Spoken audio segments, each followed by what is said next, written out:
Good morning. आजचा thought, जीवनात संघर्ष आहे त्याशिवाय यश नाही.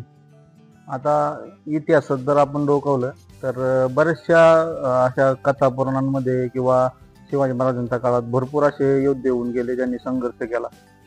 बरोबर, शिवाजी महाराज स्वतः असतील, एवढं सगळं साम्राज्य निर्माण करताना त्यांनी जवळपास कितीतरी मावळे गमावले असतील. म्हणजे तो एक प्रकारचा संघर्ष आहे. त्या संघर्षाच्या जोरावरती आज आपण व्यवस्थित स्वतंत्रपणे वागू शकतो.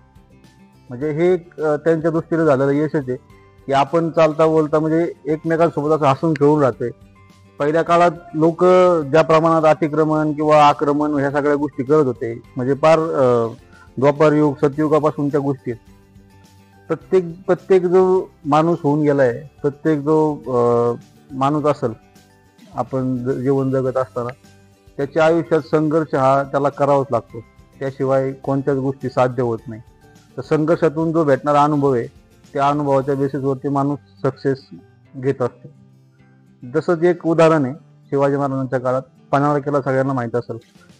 कोंडाजी फर्जंद म्हणून एक व्यक्ती शिवाजी महाराजांनी निवडला होता.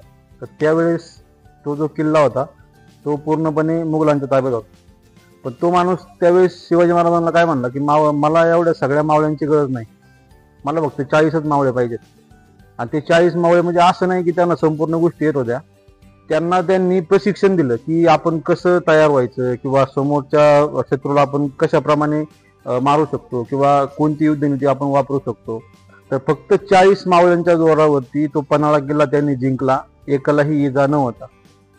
तो संघर्ष त्यांचा 2 महिने, त्यांनी 2-3 महिने जे काही प्रॅक्टिस केली असेल किंवा युद्धाची तयारी केली असेल, तर त्या बेसिसवरही त्यांनी तो किल्ला जिंकला, एकही माणूस न गमावता.